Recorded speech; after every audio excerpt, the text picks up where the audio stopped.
Stop milking this for attention, my brother snapped, yanking my foreline at the family barbecue. You're not dying. My cousins laughed as I collapsed. Dr. Morrison, my cardiologist of 9 years, was standing right behind him. He caught me, checked my pulse, and spoke 7 words that made my brother go pale. But let me start from the beginning, because the story of how my family dismissed my heart condition for years, and how one violent moment at a barbecue changed everything, requires context. I'm Emma, 32 years old, and I was diagnosed with severe cardiomyopathy when I was 23. My heart muscle had weakened to the point where it couldn't pump blood efficiently. Simple tasks like climbing stairs left me breathless. Standing for more than 10 minutes caused dizziness and chest pain. My ejection fraction, the measure of how much blood my heart pumps with each beat, was at 30%. A healthy heart pumps at 55 to 70%. The diagnosis came after I collapsed at my college graduation. My parents were embarrassed. My brother, Marcus, who was 25 at the time, told everyone I'd probably just been partying too hard. Drama queen, he'd said with that smirk I'd come to know so well. The tests revealed the truth. Idiopathic cardiomyopathy. My heart was failing and no one knew why. I was put on a strict medication regimen, beta blockers, ACE inhibitors, diuretics, and told to avoid stress and physical exertion. I was also fitted with a portable 4 system for periodic medication infusions that helped stabilize my heart rhythm. My parents' reaction wasn't concern. It was inconvenience. You're too young to be sick, Mom had said, as if my age could override medical reality. Maybe you just need to exercise more.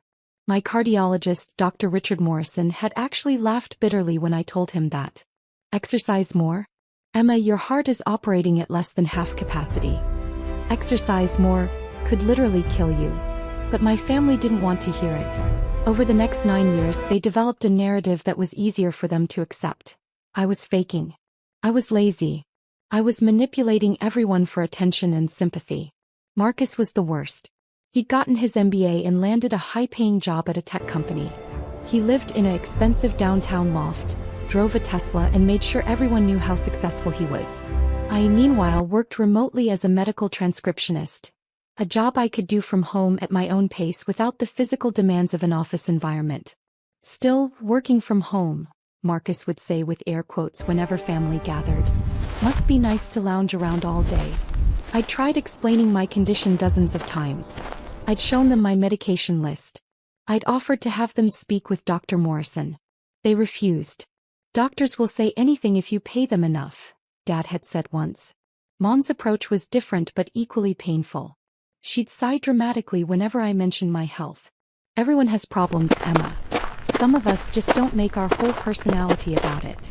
The portable 4 system was my family's favorite target. Every few days I needed to connect to it for a 2-hour infusion of medication that helped regulate my heart rhythm and prevent dangerous arrhythmias. The medical equipment company had set me up with a discreet system. A small pump about the size of a paperback book that I could wear in a shoulder bag, connected to a PICC line in my upper arm. Marcus called it my prop. Academy Award-worthy performance, he'd say whenever he saw it. Do you practice your sick person walk in the mirror? What my family didn't know, what they'd refused to learn because they'd never actually attended a single one of my appointments, was that Dr. Richard Morrison wasn't just any cardiologist. He was the chief of cardiology at St. Catherine's Hospital, one of the leading heart failure specialists in the country, and a professor at the state medical school. He'd been treating me for 9 years. He'd seen me through 3 separate hospitalizations for acute heart failure. He'd adjusted my medications countless times, ordered dozens of echocardiograms and stress tests, and had twice considered putting me on the transplant list before my condition stabilized enough to avoid it. Dr. Morrison knew everything about my family's dismissal of my condition. I'd cried in his office more than once about it. Emma, he told me during one particularly difficult appointment, I've documented everything. Every test, every result, every progression of your disease. If you ever need me to validate your condition to anyone, family, employer, legal authorities, I have 9 years of irrefutable medical evidence. I'd thanked him but never imagined I'd actually need it. I'd accepted that my family would never believe me, never support me, never see me as anything other than an attention-seeking faker. I was wrong about needing that evidence. While my family mocked my limitations, I'd been building something they knew nothing about. Working from home as a medical transcriptionist had taught me the healthcare industry inside and out.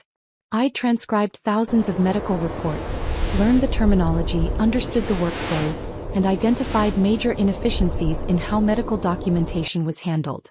3 years ago, I developed a software platform that used AI to assist with medical transcription and documentation.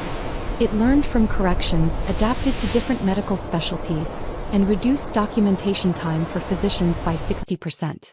I'd started small, licensing it to a few local practices. But word spread fast in the medical community. Last year, a major healthcare technology company had acquired my platform for $18 million. I'd kept $7 million after taxes and investment payouts.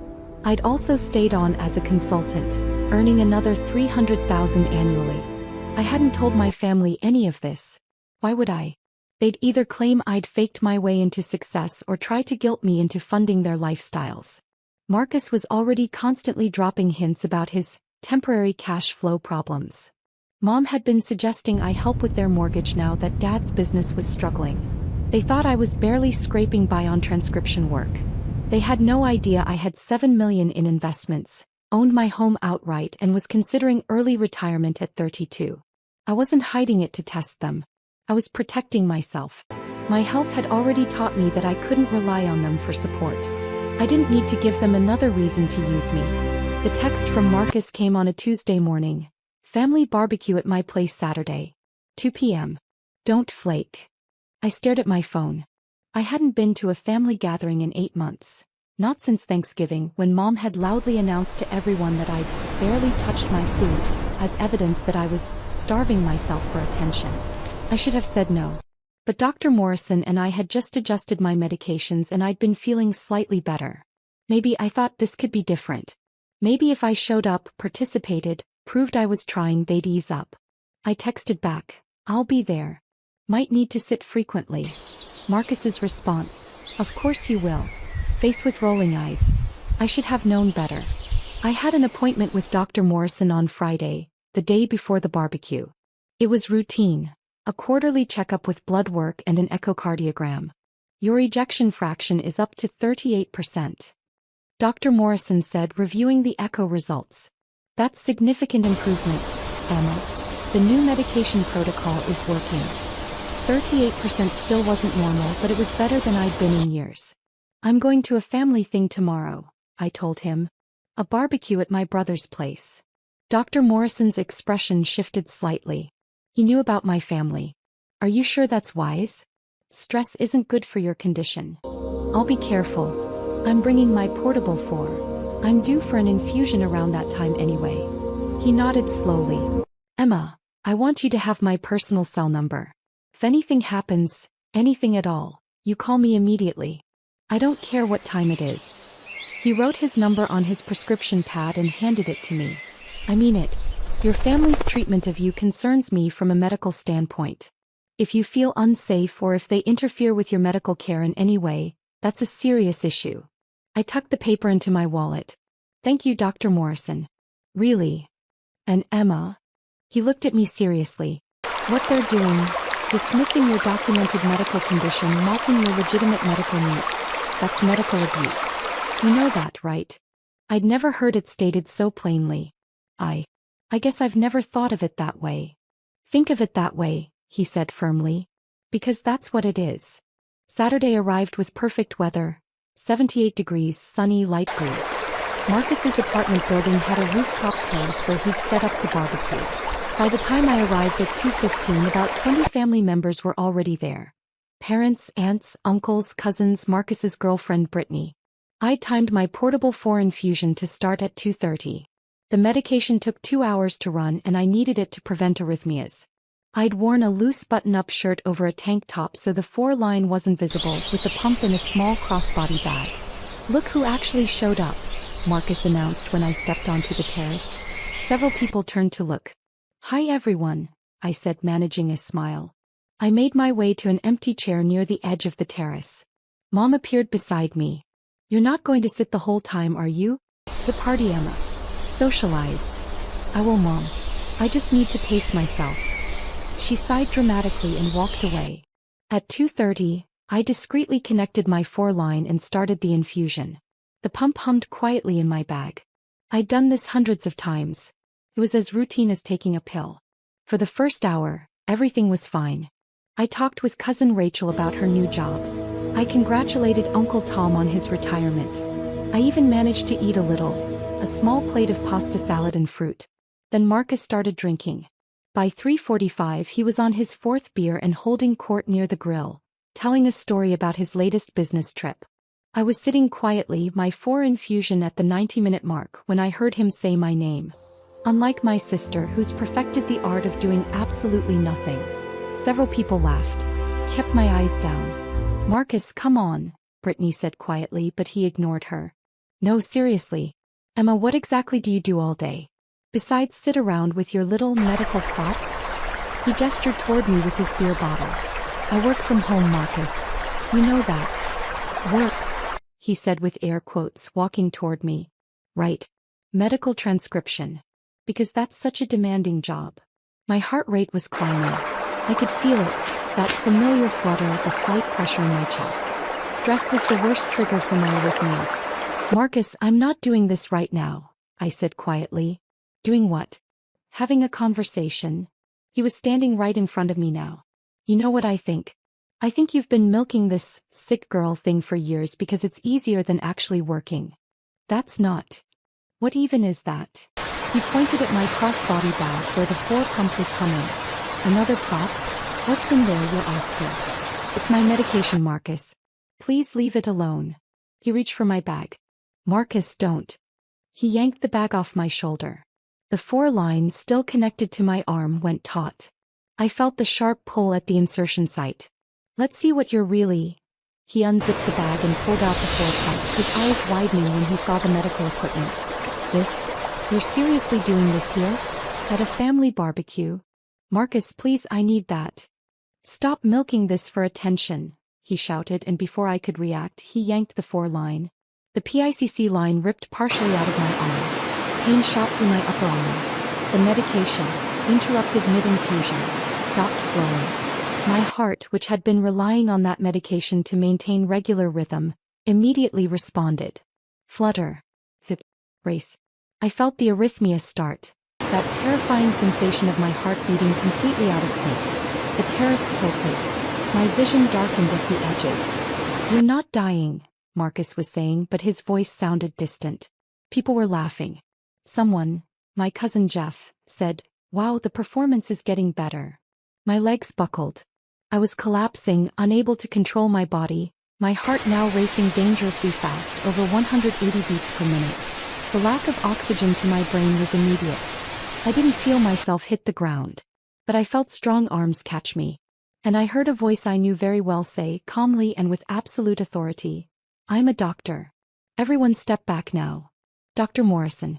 My cardiologist was here. At Marcus's barbecue. Catching me as I collapsed. The world swam back into focus. I was on the ground, Dr. Morrison supporting my head and shoulders, his fingers on my wrist checking my pulse.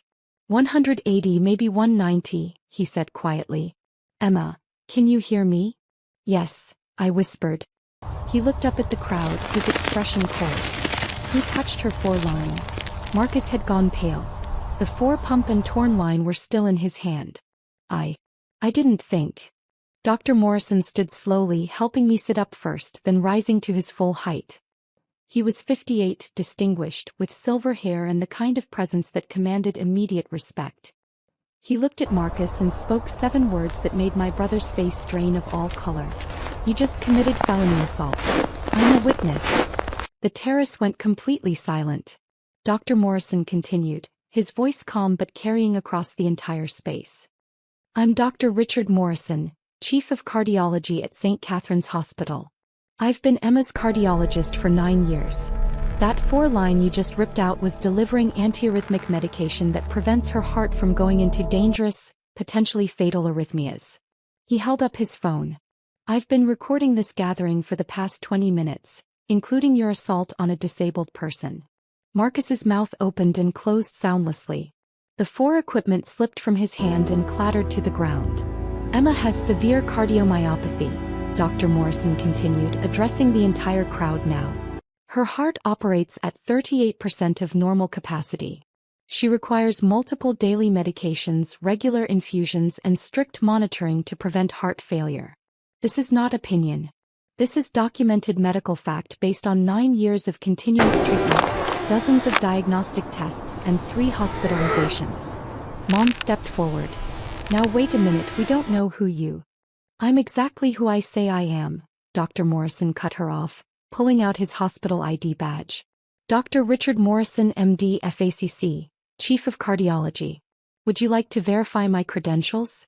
I can provide you with 9 years of Emma's medical records, which document in excruciating detail the progression of her disease, every medication adjustment, every test result, every hospitalization. Dad's face had gone red. Emma never told us. She tried to tell you countless times, Dr. Morrison said sharply. I know because she's cried in my office about it. About her family calling her a faker. About her brother mocking her medical equipment. About feeling completely unsupported while managing a life-threatening chronic illness. Aunt Linda spoke up, but she seems so normal. Most cardiac patients do, Dr. Morrison said. Heart disease is often invisible.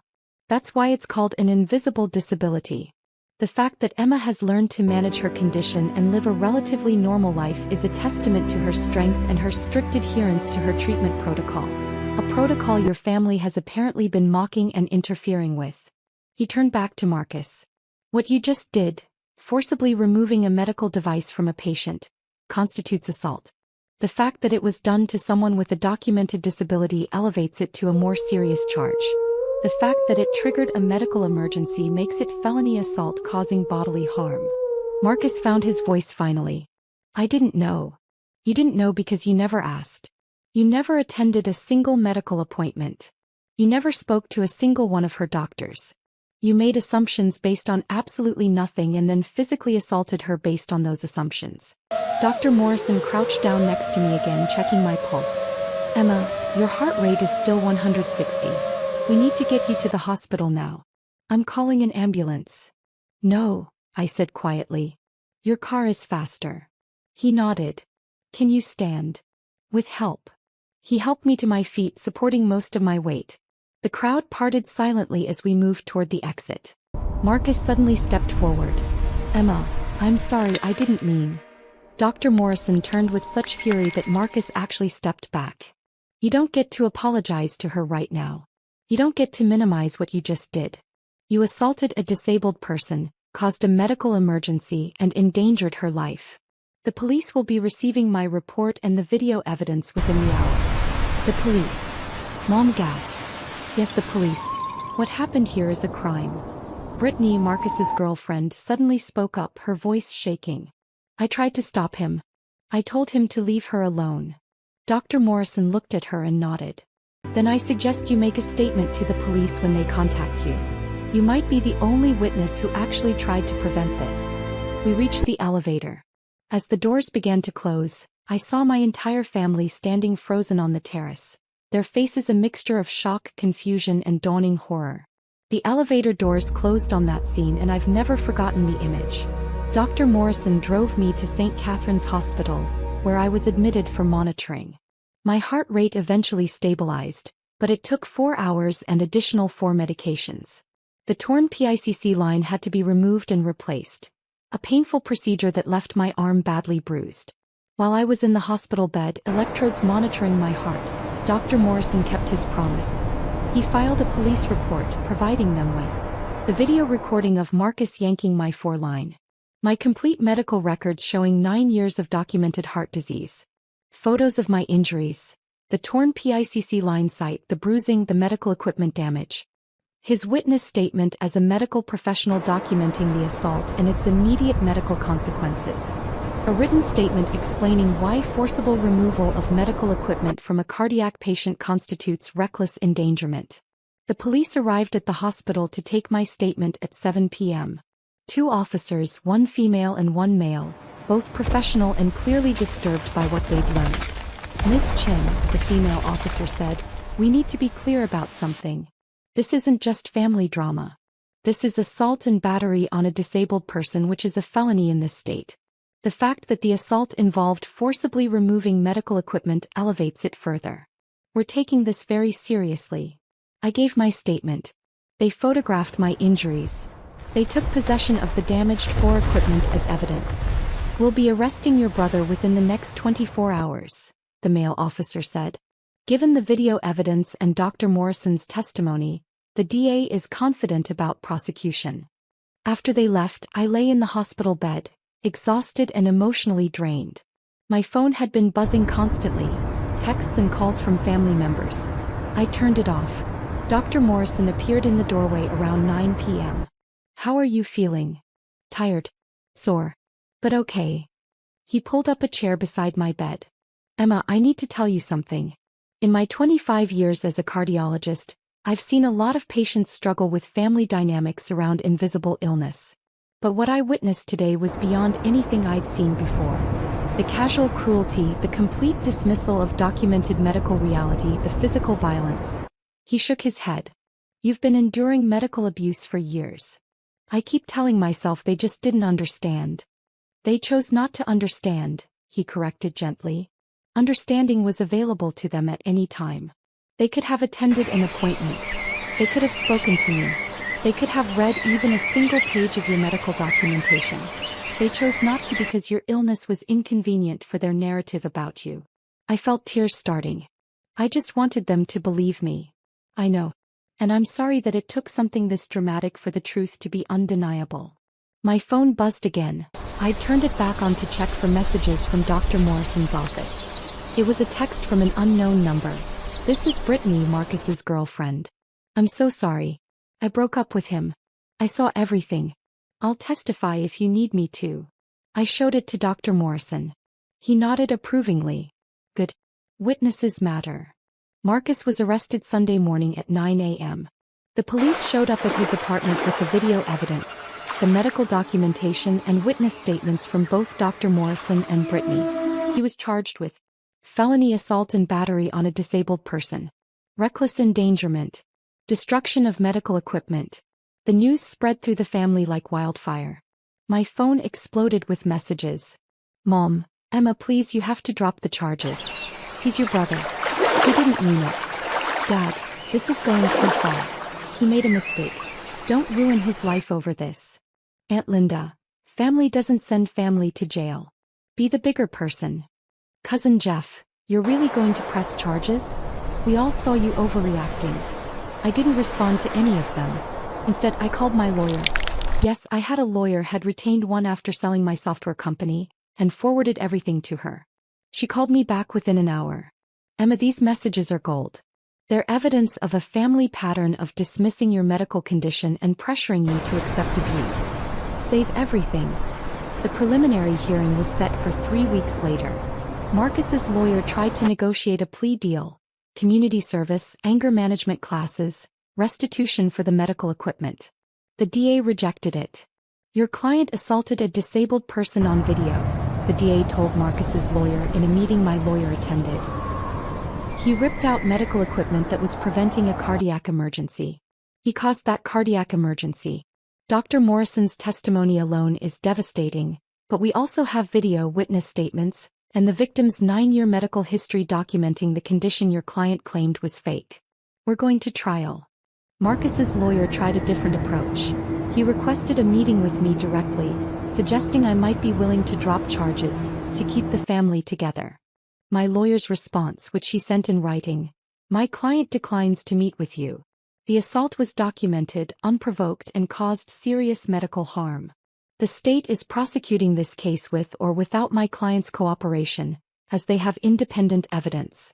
However, my client fully supports the prosecution and will testify if required.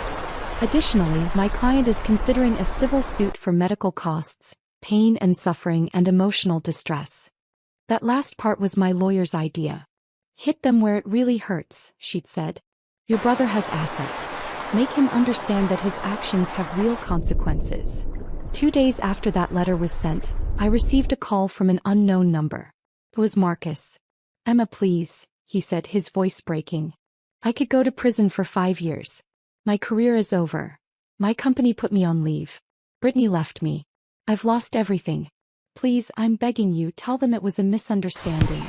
I took a breath. Marcus, I spent 9 years telling you I had a serious heart condition. I showed you my medications. I explained my limitations. And you spent 9 years calling me a faker, mocking my medical equipment and telling everyone I was just lazy and attention-seeking. On Saturday, you physically ripped medical equipment out of my arm and triggered a cardiac emergency that could have killed me. That's not a misunderstanding. That's assault. I didn't know it was real. You didn't know because you refused to know.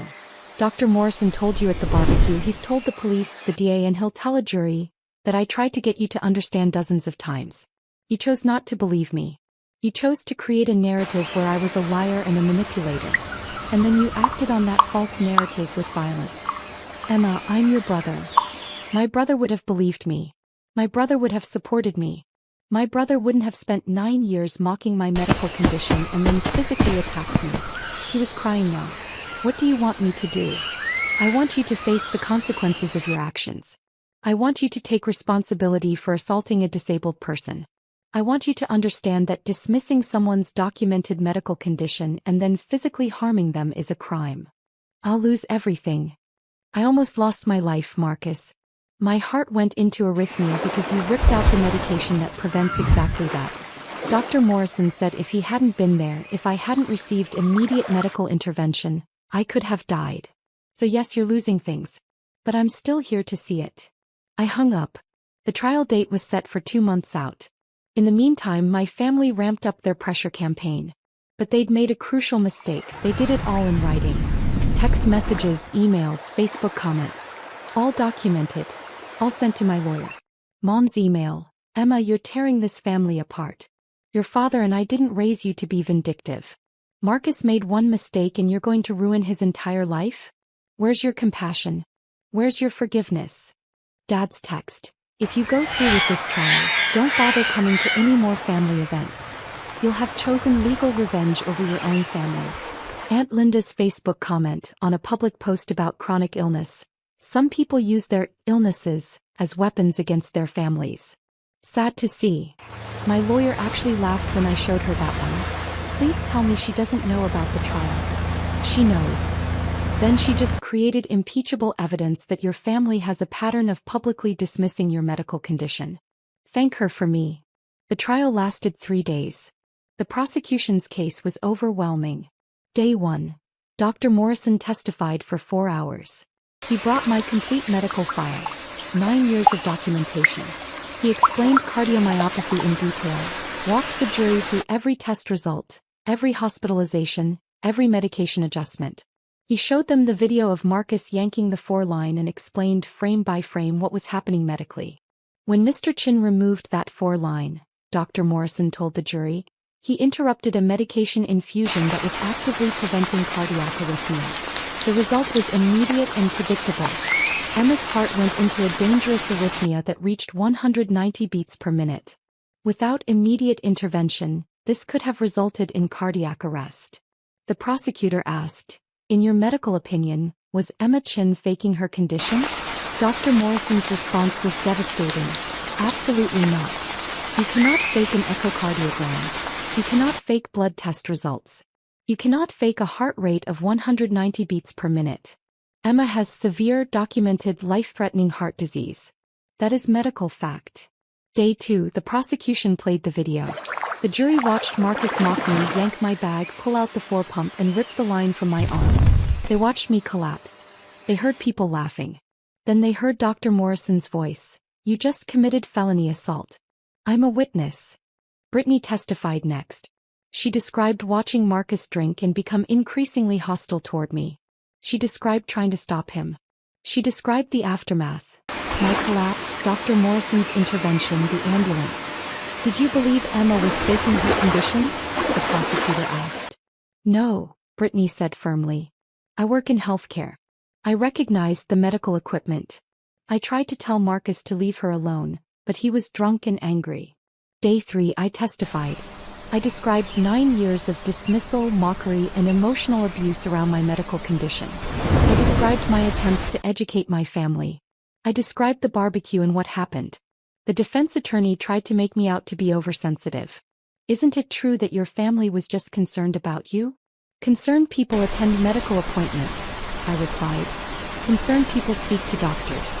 Concerned people don't rip medical equipment out of their family member's arm. But you never explicitly told your brother not to touch your medical equipment. I told him for 9 years I had a serious heart condition. I showed him my medications, my medical equipment, my limitations. The fact that he needed explicit instructions not to physically assault me says everything about how he viewed me. Marcus testified in his own defense. It went badly. He claimed he'd thought I was faking. He claimed he'd been trying to help me by exposing my lies. The prosecutor destroyed him. Mr. Chin, did you ever attend a single medical appointment with your sister? No, but... Did you ever speak to a single one of her doctors? No, but I didn't think. Did you ever read any of her medical documentation? She never offered. She testified that she tried to show you multiple times. Were you lying when you said under oath that she never offered? Marcus stammered. I don't remember. You don't remember.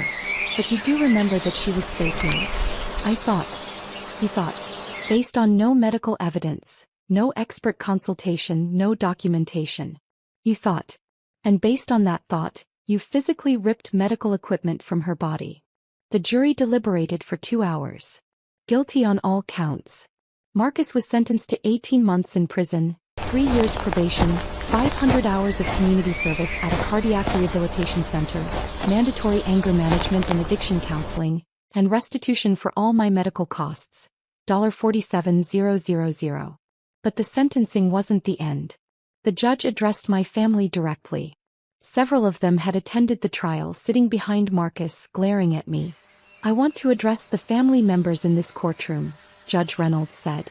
I've watched you throughout this trial. I've seen your reactions to the evidence. I've read the text messages and emails that were submitted showing your attempts to pressure Ms. Chin into dropping charges. And I'm appalled. She looked directly at my parents. A young woman spent 9 years managing a life-threatening illness while her family mocked her, dismissed her, and accused her of faking. When her condition was finally validated in the most dramatic way possible. When a leading cardiologist testified to her documented medical reality, some of you still couldn't accept it. Some of you still pressured her to protect her abuser. Mom's face was bright red. Let me be very clear, Judge Reynolds continued. What happened to Emma Chin was medical abuse. It was emotional abuse. And it culminated in physical assault. If any of you continue to harass her, I will not hesitate to issue restraining orders. She owes you nothing, not forgiveness, not reconciliation, nothing. The gavel came down. That was 8 months ago. Marcus served his sentence. My parents haven't spoken to me since the trial. Most of my extended family chose sides. There's not mine. I'm okay with that. Because what they still don't know, what came out only after the trial through my lawyer's civil suit filings, is that the struggling medical transcriptionist they'd mocked for years had actually sold a software company for $18 million. When my lawyer filed the civil suit for emotional distress, she had to disclose my financial status. The number became public record. My mother called me finally when she found out. Emma, why didn't you tell us you had money? Not, are you okay? Not, we're sorry. Just, why didn't you tell us you had money? Because my worth isn't measured in dollars, Mom. It never was. But you couldn't see that. You could only see what you decided I was. A faker, a burden, a liar. So you never looked deeper. She started to cry. We could have been so proud of you. You could have been proud of me for surviving a life-threatening illness with grace and determination. You could have been proud of me for building a career despite my limitations. You could have been proud of me for creating something valuable. But you weren't. You were embarrassed by my medical equipment and annoyed by my limitations. Emma, please, can we start over? No, Mom. We can't. Because you still don't understand what you did wrong. You're not sorry you dismissed my medical condition for 9 years. You're not sorry Marcus assaulted me. You're just sorry you missed out on being connected to someone successful. I hung up. I haven't answered since. But I have built a real family. One that chose me and that I chose back. Dr. Morrison and I have dinner monthly. He's become a mentor and friend. Brittany, Marcus's ex-girlfriend, and I are close now. She works in nursing and we volunteer together at a chronic illness support group.